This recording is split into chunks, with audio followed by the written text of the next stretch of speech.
What is a man's legacy? For tech billionaire Ethan Sterling, it was the $50 billion empire he'd built from nothing, housed in a shimmering glass tower that pierced the clouds. It was a world of cold data, ruthless negotiations, and silent, staggering success.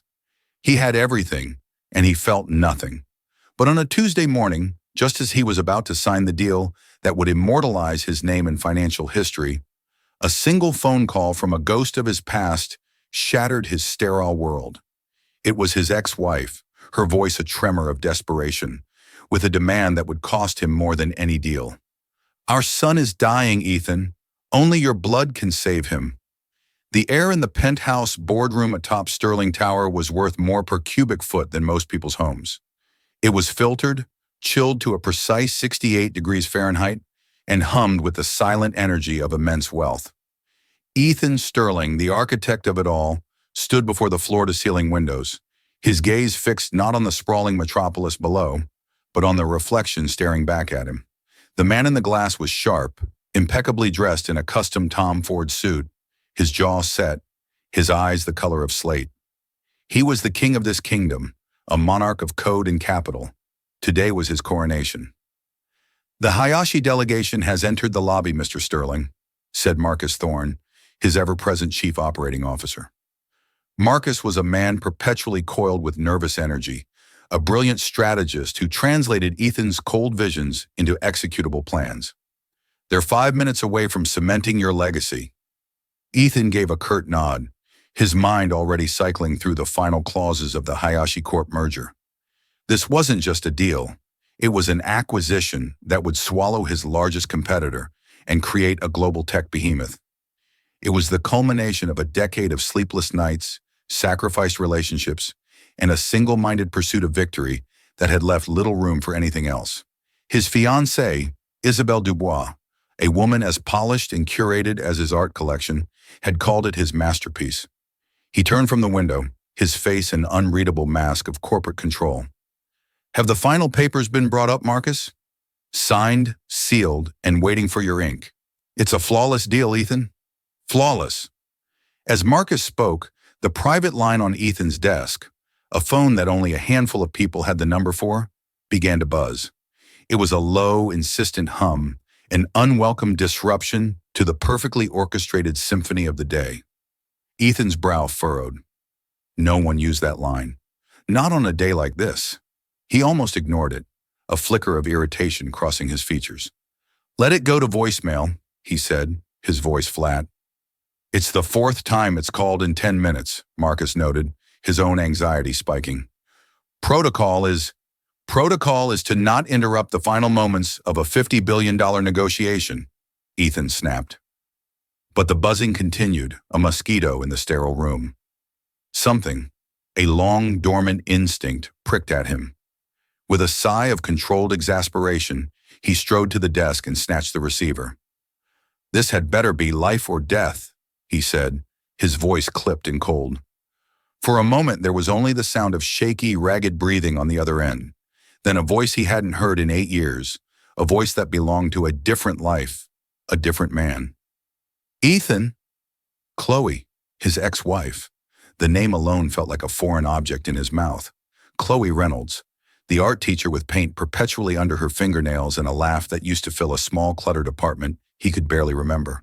His posture stiffened. "Chloe, how did you get this number?" "I still have a few contacts from the old days," and she said, her voice thin, stripped of its former warmth. There was no time for niceties, no pretense of catching up. "I wouldn't be calling if it wasn't—" Her voice broke, and Ethan could hear the dam of her composure cracking. "If it wasn't what?" he asked, a strange, cold dread starting to seep into the room, more chilling than the air conditioning.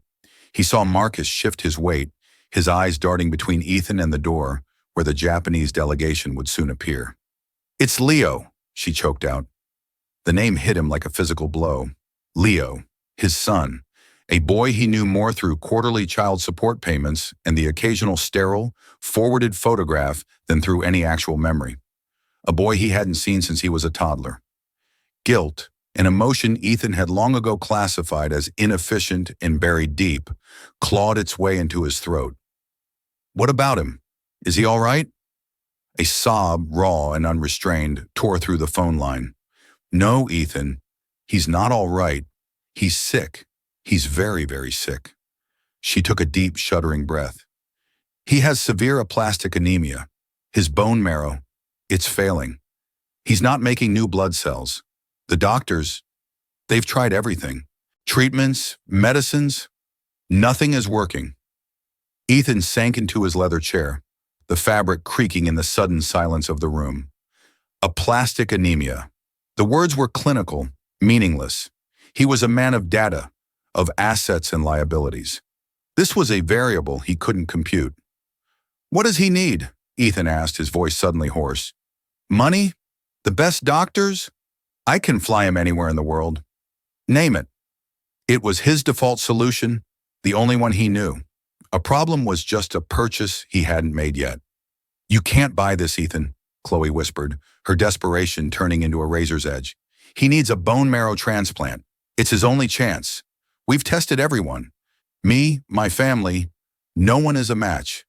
The National Registry has come up empty. It's a rare haplotype.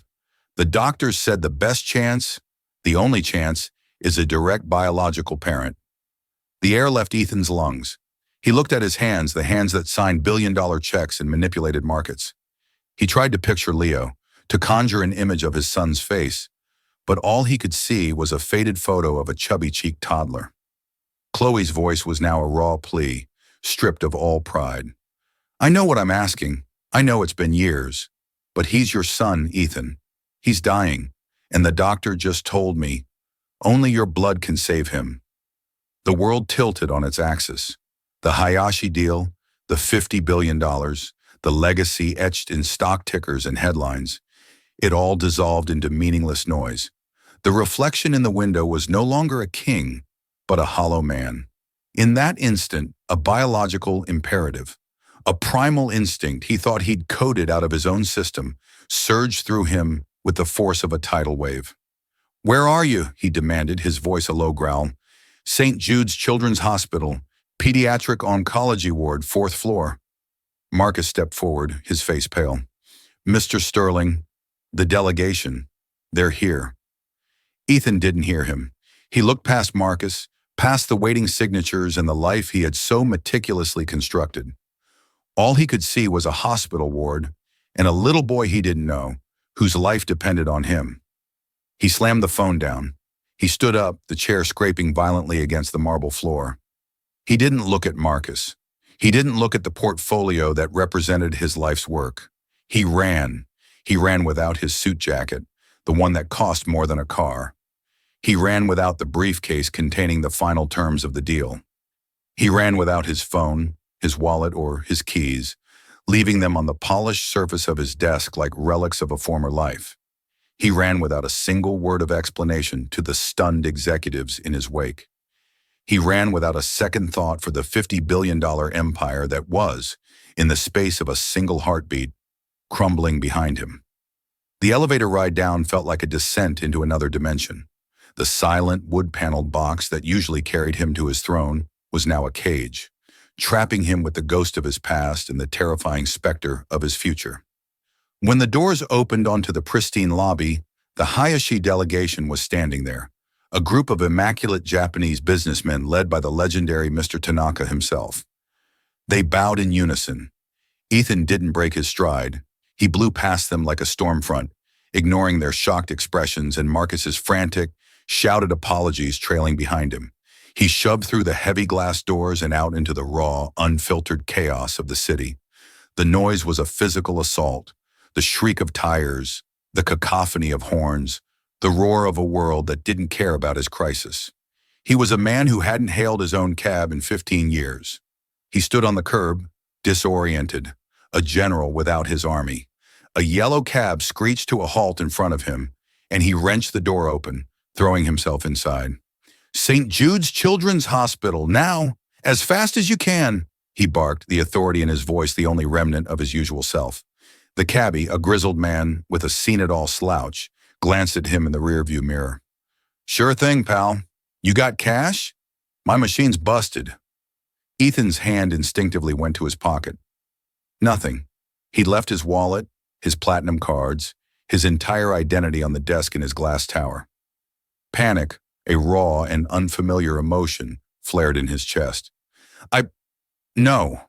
Look, it's an emergency. I'll wire you the money. I'm Ethan Sterling. The cabbie snorted. Yeah, and I'm Santa Claus. No cash, no ride.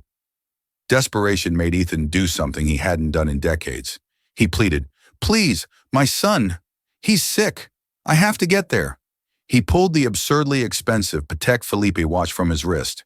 Take this. It's worth 100 times the fare. The driver's eyes widened at the glint of platinum and the sheer weight of the timepiece. He nodded slowly. Get in. Buckle up. The journey was a blur of traffic and self-recrimination. Every red light was a personal torment. Every car that cut them off was a thief stealing precious seconds. Ethan's mind raced, replaying the last 8 years. He had told himself it was for the best.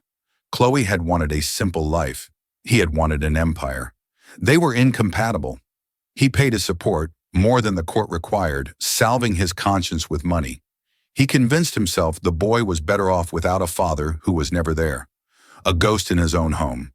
What a convenient, damning lie. He had built a legacy of steel and glass and code, but he had failed at the one legacy that was written in flesh and blood. The watch on the cabbie's dashboard was a testament to his success and a symbol of his failure. He could buy time, but he couldn't get it back. When the cab finally pulled up to the hospital entrance, Ethan threw the door open before it had fully stopped. Keep the watch, he grunted, and sprinted toward the building. The hospital was another world. The smell, a sterile, cloying mix of antiseptic, floor wax, and something indefinably sad, hit him first. The hushed tones, the squeak of rubber-soled shoes on linoleum, the distant rhythmic beeping of machinery. It was the antithesis of his sharp, loud, decisive world. He felt like an intruder, his expensive, now rumpled suit a glaring symbol of his otherness. He found the directory and navigated to the pediatric oncology ward on the 4th floor. The walls here were painted with cheerful murals of cartoon animals and smiling suns, a desperate, heartbreaking attempt to mask the grim reality of the place. He saw children with no hair, pulling IV drips behind them like reluctant pets. He saw parents with eyes hollowed out by fear and exhaustion. He saw Chloe. She was standing at the end of the hall, leaning against a wall, her arms wrapped around herself. The years had changed her. The vibrant, laughing girl he remembered was gone, replaced by a woman whose face was etched with a profound weariness. She was thinner, and her auburn hair, once a wild mane, was pulled back in a severe functional ponytail. When she saw him, her expression wasn't one of relief, but a complex mask of resentment, fear, and a desperate, unwilling hope. Ethan, she said, her voice flat. Chloe, I came as fast as I could. The words felt inadequate, pathetic. They're prepping him now, she said, not looking at him, her gaze fixed on a closed door down the hall. They need to take your blood, run the final compatibility tests. It takes a few hours. Before Ethan could respond, a man approached Chloe from behind, placing a gentle hand on her shoulder. He was of average height, with a kind, open face and dark hair, lightly peppered with gray at the temples. He wore a simple sweater and jeans, and he looked at Chloe with an intimacy and concern that sent a jolt of pure, irrational jealousy through Ethan. Chloe, honey, did you get some water? The man asked softly, before his eyes fell on Ethan. He extended a hand, his expression polite but guarded. You must be Ethan. I'm David Chen. Ethan took the offered hand. The handshake was firm, steady. This was David, Chloe's husband, the man who had been raising his son, the man who had likely been there for the fevers, the scraped knees, the bedtime stories, all the things Ethan had outsourced. David, Ethan acknowledged, his voice tight. Thank you for being here. David's smile didn't quite reach his eyes. He's my son too, Ethan, in every way that matters. The words weren't an attack, but a simple statement of fact, and they hit Ethan harder than any accusation. I need to see him, Ethan said, his voice cracking slightly. Chloe finally looked at him, and her eyes were filled with a deep, bottomless pain. He's weak, Ethan. He doesn't, he doesn't know you. We told him a man who helped make him is coming, a special man who can help him get better. Please, just don't overwhelm him." She led the way to the room. Peering through the small glass window in the door, Ethan's carefully constructed world finally and completely shattered. There, in a hospital bed that seemed far too large for him, was a small, frail boy. His skin was unnervingly pale, almost translucent, and dark circles shadowed his eyes. A thicket of tubes and wires connected him to a host of beeping, whirring machines. His dark hair, the same color as Ethan's, was thin and patchy. He wasn't a photograph. He wasn't a quarterly payment. He was real, and he was fading. The immense, crushing weight of his failure as a father descended on Ethan. He had conquered the world, but he had abandoned this small, fragile island. He had let another man build the bridges, tend the shores, and now, as the island was about to be swept away by the sea, he had been summoned as a last resort. He was here to save the son he had never known, and he had a terrifying feeling that he was already 8 years too late. A nurse with kind eyes and a no-nonsense demeanor led Ethan to a small, sterile room. "Mr. Sterling, I'm just going to draw some blood for the HLA typing. Dr. Sharma will be in to speak with you afterwards." Ethan rolled up his sleeve, exposing an arm that hadn't seen a needle for anything other than a flu shot in years. As the needle slid in, he didn't flinch. The small prick was nothing compared to the gaping wound that had opened in his soul. He watched his own dark red blood fill the vial, the very substance that supposedly held the key to his son's life. It looked so ordinary. He felt a flicker of a feeling he couldn't name, a desperate, primal connection to the boy in the other room. For the first time, he felt like a father. He was escorted to a small, bleak waiting room reserved for families. Chloe and David were already there, sitting in uncomfortable plastic chairs under the harsh fluorescent lights. The silence between the three of them was a living entity, thick with unspoken history and resentment. David held Chloe's hand, rubbing his thumb over her knuckles in a gesture of simple, profound comfort that Ethan could only watch with a tightening in his chest. His pocket vibrated. He instinctively reached for it before remembering he'd left his phone behind. The vibration was coming from his suit pants. A burner phone Marcus had insisted he carry for emergencies, one he'd completely forgotten about. He pulled it out. The screen was lit up with a dozen missed calls and a string of frantic text messages from Marcus. "Deal is stalling. Tanaka is insulted. Call me." "Ethan, where are you?" "The board is in full-blown panic. Stock is down 4%. This is a disaster. What do I tell them?" "Ethan, for God's sake, answer me. Your legacy is imploding." Ethan stared at the words. Legacy. The word seemed absurd now. He looked through the doorway of the waiting room, down the hall towards Leo's room. That was his legacy, a legacy he was about to lose before he'd even had a chance to claim it. He switched the phone off and shoved it deep into his pocket, the vibration ceasing. Just then, a figure appeared in the doorway, casting a long shadow. It was Isabelle Dubois, his fiancée. She stood there, a vision of impossible glamour in the drab hospital corridor. She wore a Chanel suit and stiletto heels that clicked sharply on the linoleum, a stark, jarring contrast to the hushed grief of the ward.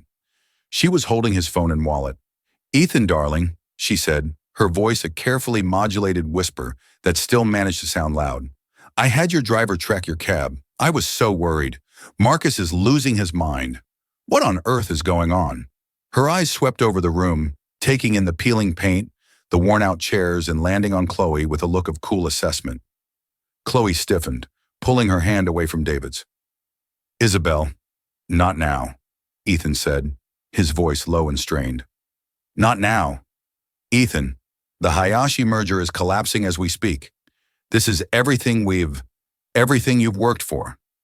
She stepped closer, her expensive perfume warring with the antiseptic smell of the hospital. She saw the state of his suit, his disheveled appearance. "My God, look at you. What has she done to you?" she asked, her voice dripping with disdain as she glanced at Chloe. "She has done nothing," David said, standing up. His voice was quiet but firm, a protective wall around Chloe. "We're here for our son." Isabel let out a short, incredulous laugh. "Your son? Ethan, what is he talking about? The confrontation was interrupted by the arrival of a woman in a white coat. She had a kind but serious face, and she held a tablet in her hands. Mr. Sterling? Ms. Reynolds? I'm Dr. Anya Sharma. Everyone fell silent. The tension in the room shifted, focusing entirely on the doctor. This was the moment. I have the results of the preliminary compatibility screening, Dr. Sharma said, her professional gaze sweeping over them. Ethan's heart hammered against his ribs. He felt a surge of heroic purpose. This was it. The pain, the guilt, the chaos. It was all worth it. He was going to save his son. He was going to be the hero. Dr. Sharma's eyes landed on Ethan, and her expression was one he couldn't decipher. It wasn't relief. It was confusion, pity. There's an unexpected issue, she began, choosing her words with clinical care. We ran the test twice to be certain. The human leukocyte antigen markers are essential for a successful transplant.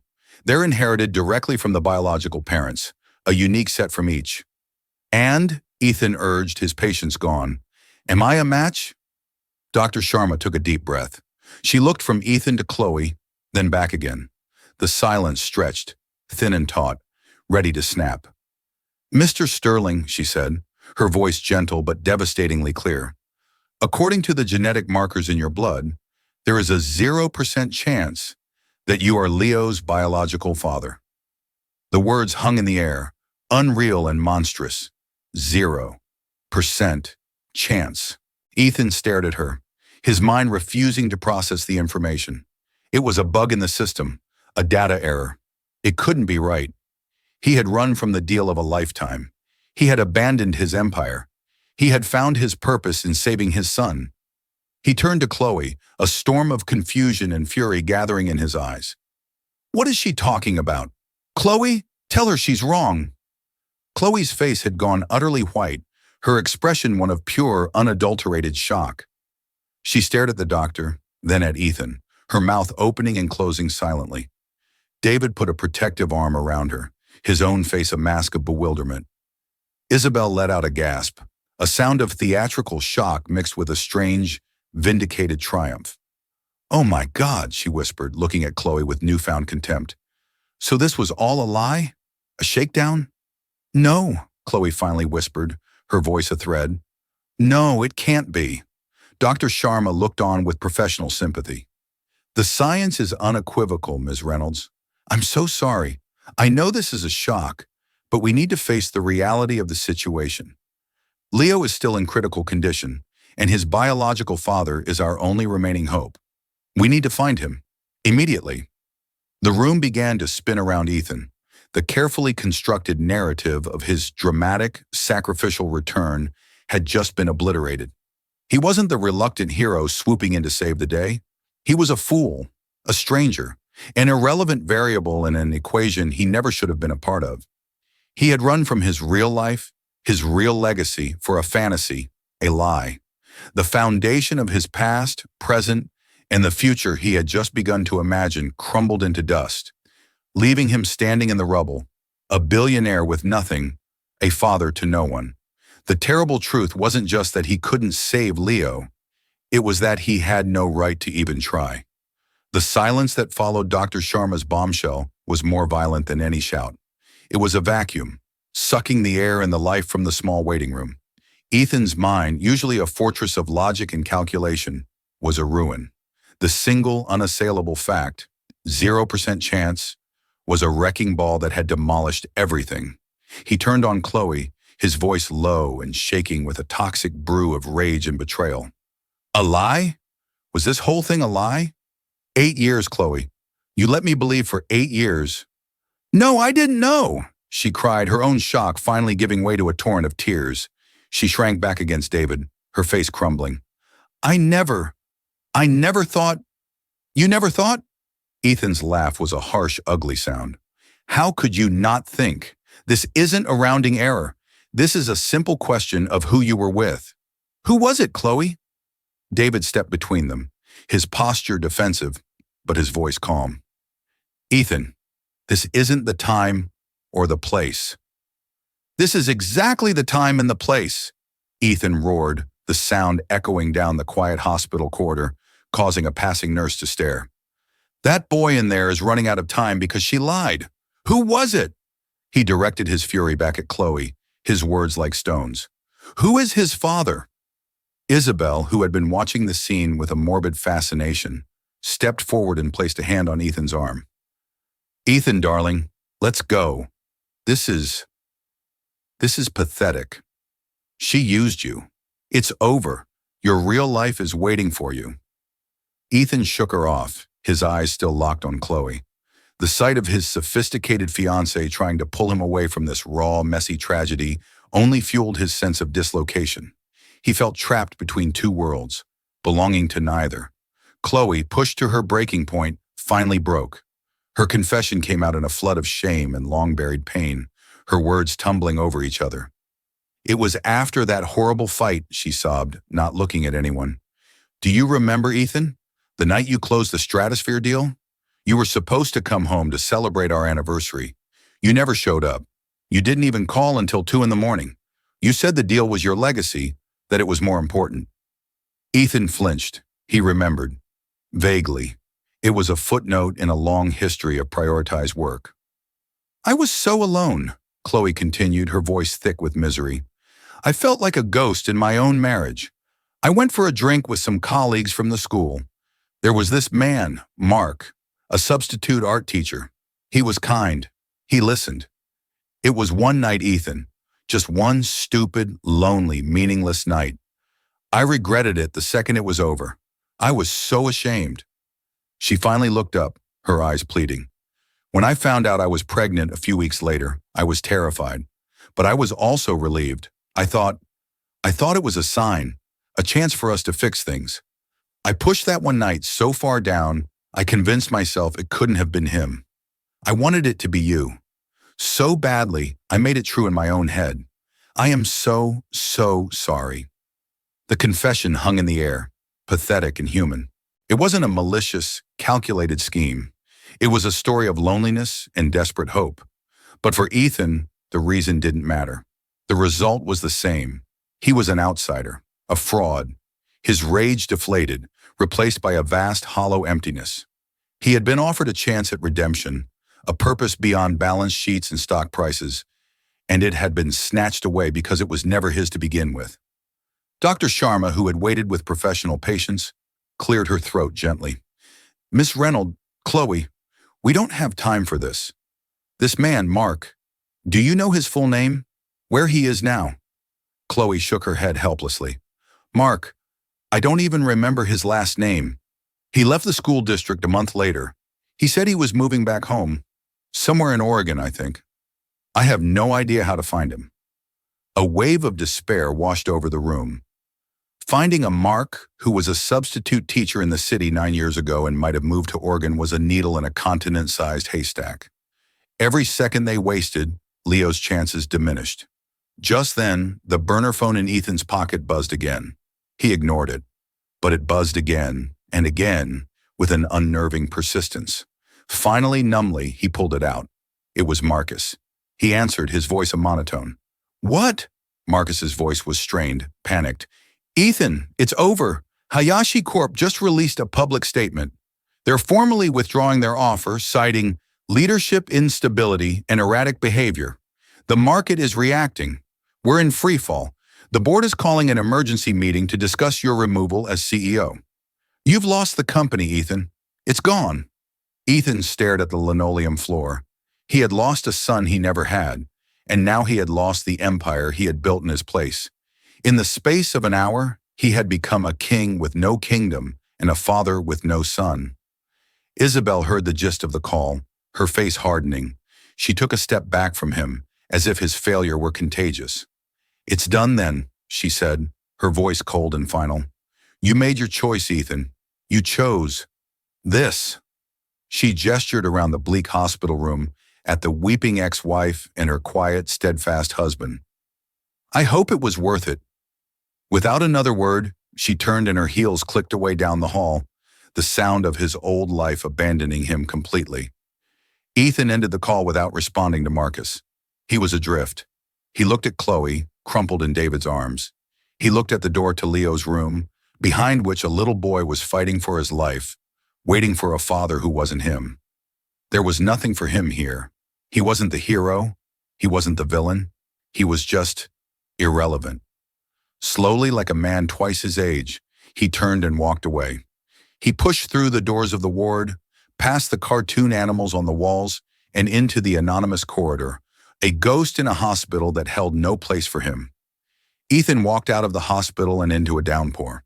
The sky had opened up, releasing a torrent of cold gray rain that matched the landscape of his soul. He had no coat, no car, no destination. He just walked, letting the rain soak his $1,000 suit, plastering his hair to his scalp, washing away the last vestiges of the man he was that morning. The city lights blurred into long neon streaks. The sounds of traffic were muted, distant. He was in a bubble of profound silence, the silence of absolute loss. Every step was heavy with the weight of his new reality. He was not a father. His company was in ruins. His fiancée was gone. The entire architecture of his identity had been razed to the ground. He walked for miles, aimless and empty, until he found himself in a part of the city he hadn't seen in years. It was a neighborhood of brick-faced buildings and small family-owned shops. He stumbled into a 24-hour diner, the bell above the door jangling weakly. The place smelled of old coffee and frying onions. He slid into a cracked vinyl booth, dripping water onto the floor. A waitress with a weary face and a kind smile brought him a menu he didn't read. He just sat there staring at the condensation on the window, watching the rain beat against the glass. At the next table, a family was finishing their meal, a father, a mother, and two young kids bickering over a milkshake. The father, a man in a paint-splattered work shirt, ruffled his son's hair and laughed, a sound of simple, uncomplicated joy. Ethan watched them, an ache spreading through his chest. That was a legacy. Not a name on a building, not a number in a bank account. It was that laugh. It was the easy touch, the shared milkshake, the messy, beautiful, ordinary business of being a family. His mind flashed back to the hospital, to the image of Leo, small and pale in that oversized bed, to the desperation in Chloe's eyes, to the quiet strength of David, the man who had earned the right to be called a father. And then, a thought, clear and sharp, cut through the fog of his despair. Why did I run? He hadn't run because of a biological obligation. He didn't even know the boy. He ran because, for the first time in a decade, a human need, a desperate plea for help, had pierced the armor of his ambition. He ran because the call of a child in peril resonated with something deeper inside him than the call of any business deal. He had felt the pull of fatherhood, a powerful instinctual drive to protect. Did the biological test results invalidate that feeling? Did it make the boy's suffering any less real? Did it absolve him of all responsibility? He had told Chloe years ago that the company was his legacy, and today, when faced with a choice, he had abandoned that legacy without a second thought to answer a different call. The biology might have been a lie, but his own instinct, his gut reaction, was the truest thing he had felt in years. He had failed Leo from birth by being an absent father. Chloe had failed him with a secret. The universe had failed him with a cruel twist of genetics. But the boy was still dying. And he, Ethan Sterling, the man who could move mountains with a phone call, was sitting in a diner, feeling sorry for himself. A new feeling began to displace the emptiness. Not rage, not guilt, but a cold, hard resolve. He wasn't Leo's biological father. Fine. That door was closed. But he was Ethan Sterling. He had built an empire from nothing. He commanded resources, networks, and a fortune that could bend reality to his will. He had been summoned to help, and he had failed the first test. But the battle wasn't over. He pulled out the burner phone. The battery was almost dead. He turned it on. One new message from Marcus, sent an hour ago. Board meeting in the morning. They're voting you out. It's over, Ethan. I'm sorry. Ethan's fingers moved swiftly across the keypad. He didn't call. He sent a text, his words precise and authoritative. The CEO reawakened, but with a new mission. Marcus, cancel the board meeting. Liquidate my personal holdings in SV Tech and Blue Reef Capital. All of them. Effective immediately. Wire the funds to a new account. I'll send details. The company is yours to run for now. Stop the bleeding. Save what you can. I have something more important to do. He hit send. It was an insane order, a fire sale of assets worth billions, an act of financial suicide. But it was also an act of liberation. He then sent a text to the number Isabel had called from. You were right. I made my choice. Goodbye. He stood up, leaving a puddle on the vinyl seat. He walked to the counter. I don't have any money, he told the waitress, his voice clear and steady for the first time all day. But I'm good for it. He walked back out into the rain, but this time he had a destination. He wasn't walking away from something anymore. He was walking toward it. He returned to the hospital, soaking wet and stripped of his empire, but more powerful than he had been that morning. He found Chloe and David in the same waiting room, looking defeated, poring over old yearbooks from her school, a hopeless task. They looked up as he entered, surprised to see him. Ethan, Chloe whispered, you came back. You were right, Chloe, he said, his voice calm and devoid of accusation. I failed him. From the day he was born, I was supposed to be his father, and I failed. The biology doesn't change that. He looked at both of them, his gaze unwavering. So I can't save him with my blood, but I can save him with everything else I have.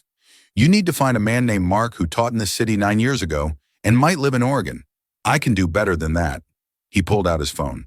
I'm going to launch the largest private donor drive this country has ever seen. I'm going to hire the best private investigators in the world to find this Mark. We won't just search the National Registry. We'll access every private and international registry on the planet, no matter the cost. We'll use my media contacts to get Leo's story on every news channel in the country. We will turn over the entire world until we find a match. Chloe and David stared at him, speechless. He may not be my son by blood, Ethan said, the conviction ringing in his voice, but his life is my responsibility. I'm going to save our boy. The next phase of Ethan Sterling's life began not in a boardroom, but in a small, sterile hospital consultation room that he swiftly and ruthlessly converted into a command center. This became his war room in the battle for Leo's life. The antiseptic white walls were soon covered with sprawling maps of North America, timelines and flowcharts drawn on portable whiteboards he'd had delivered.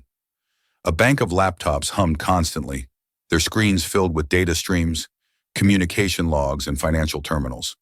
The air, once smelling only of disinfectant, was now thick with the aroma of strong, black coffee brewed around the clock. Ethan himself was transformed. The impeccably tailored suit was gone, replaced by a simple dark sweater and trousers he'd had a courier purchase. He was unshaven, his eyes shadowed by exhaustion, but they burned with a terrifying intensity, a fire that had long been banked by corporate apathy. He hadn't slept in over 48 hours, fueled by caffeine and a singular, obsessive purpose. He was no longer the detached king, he was a field general, personally directing every detail of the campaign. His first calls were surgical strikes. He contacted a crisis PR firm, not one of his usual corporate choices, but a smaller, hungrier group known for their narrative-driven campaigns. This is not about me, he'd commanded over a secure line. My name stays out of it. The benefactor's anonymous. The hero of this story is the boy, Leo, his courage. Frame it as a call to the community, a search for one good person who can save a child. I want his story on every screen and in every paper by morning. Next, the private investigators. He set up a competitive triangulation, hiring 3 of the world's most elite firms. One was run by a meticulous ex-MI6 agent in London, another by a tech-savvy team in Silicon Valley, and the third by a grizzled, no-nonsense former FBI deputy director in New York named Sullivan. You have an unlimited budget and my complete authority, he told each of them separately. Your target is a man named Mark, a substitute art teacher in this city 9 years ago, who may have moved to Oregon. The first team to deliver a confirmed identity and location gets a $10 million bonus. I don't care about your methods, only your results. Finally, he tackled the medical establishment. He leveraged decades of corporate networking, calling in favors from CEOs of pharmaceutical giants and biotech VCs. He wasn't asking, he was demanding. We need access to the European Associated Donor Registry and the Asian Cord Blood Bank. Now, not in 6 months. I will underwrite the operational cost for the next quarter. Just give me access. Faced with the sudden promise of immense, no-strings-attached funding, bureaucratic walls that usually took years to climb crumbled in hours. Chloe and David watched this whirlwind with a mixture of shock and awe. The ghost from Chloe's past, the man she remembered as cold and distant, was now a human tempest, bending the world to his will for a child he barely knew. They became his ground team. Chloe spent hours with a forensic sketch artist from one of the PI firms, painstakingly trying to recall Mark's features. David became the logistical coordinator, liaising between the hospital staff and the flood of requests from Ethan's new army. The first 2 weeks were a grueling grind. The A Match for Leo campaign was a massive public success, and tips flooded in. Thousands of kind-hearted people registered as donors, but every lead on Mark the art teacher turned into a dead end. The investigators waded through mountains of data, school records, and DMV databases, but the name was too common, the trail too cold. For a moment, even Ethan felt a flicker of doubt. He had always believed that enough capital and willpower could solve any problem, but a human life wasn't a hostile takeover. What if this was the one problem money couldn't solve? During one long, bleak night, Marcus Thorne called. His voice was a mix of exhaustion and bewilderment. "Ethan, the bleeding has stopped. The emergency liquidation gave us the liquidity to weather the storm. The board is baffled. The story of the anonymous benefactor is starting to leak. They think you've lost your mind. Frankly," Marcus paused, "I'm starting to wonder if you finally found it. What's the endgame here?" Ethan looked through the glass of his war room at Chloe and David, huddled together over a lukewarm cup of tea in the waiting area, their faces etched with worry. "The endgame, Marcus," Ethan said softly, "is a fighting chance. Keep the ship afloat." Later that night, he brought fresh coffee to Chloe and David. The three of them sat in the quiet waiting room, the first time they had stopped moving in days. The silence wasn't awkward anymore. It was a shared space of exhaustion and hope. "He used to love finger painting," Chloe said suddenly, a faint smile touching her lips. "He'd get it all over his face. He said it was his battle paint." Ethan listened, a profound ache in his chest. These were the small, precious memories he had forfeited. He hadn't just been an absent father. He had been a thief, robbing himself of the simple joys that constituted a life. The breakthrough came on the 23rd day. The call was from Sullivan, the ex-FBI man. His voice was a low growl. "Mr. Sterling, we've got him." It wasn't Oregon. It was a long shot, a cross-reference of shared interest hobby forums from a decade ago. "Your man is Mark Peterson. He runs a hardware store in Kenosha, Wisconsin. Married, 2 daughters. We matched a partial fingerprint from an old teaching license application to a print he gave for a local business license. It's him." Ethan closed his eyes, his knuckles white as he gripped the phone. It wasn't a feeling of triumph. It was a wave of pure, shuddering relief that almost brought him to his knees. "Is he aware?" "Not yet," Sullivan said. "Awaiting your instructions." Ethan's next moves were made with extreme care. He hired a medical liaison to make the approach, to explain the situation with sensitivity. He then went to find Chloe and David. He told them the news gently and watched as a storm of emotions crossed Chloe's face. Overwhelming relief for her son, tangled with the resurrected shame of a long-buried secret. David simply wrapped his arms around her, a silent, unwavering pillar of support. The wait for Mark Peterson's genetic test was the most exquisite torture Ethan had ever endured. When Dr. Sharma finally walked towards them, holding a tablet, the entire world seemed to hold its breath. She looked at the three of them, and for the first time in weeks, her professional demeanor was broken by a wide, genuine smile.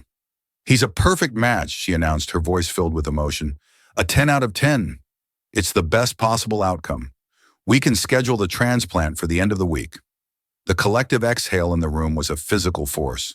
Chloe dissolved into tears of joy, clinging to David. Then she turned to Ethan, her eyes shining. "You did it," she whispered, her voice thick with gratitude. "Oh God, Ethan, you actually did it." The day of the transplant was quiet and solemn. The precious bag of stem cells, a gift from a stranger in Wisconsin, was infused into Leo's small body. Now the waiting truly began. The long, anxious vigil to see if the new cells would take root, a process Dr. Sharma called engraftment. During that time, Ethan didn't leave. He saw the company stabilizing from afar, but his world had shrunk to the size of the pediatric oncology ward. The turning point came 10 days later. A nurse, checking the daily blood work, let out a small, excited gasp.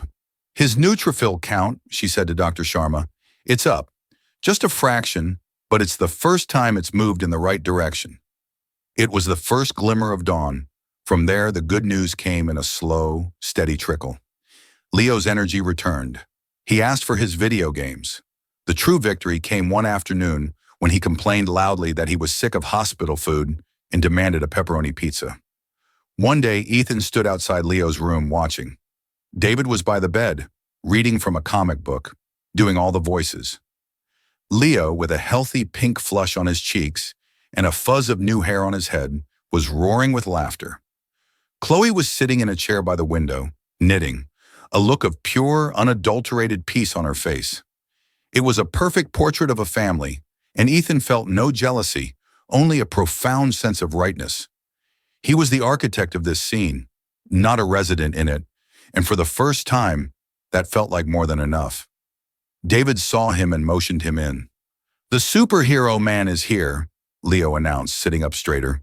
He looked at Ethan with wide, curious eyes. "Are you the man who found my magic medicine?" Ethan's throat tightened as he knelt by the bed.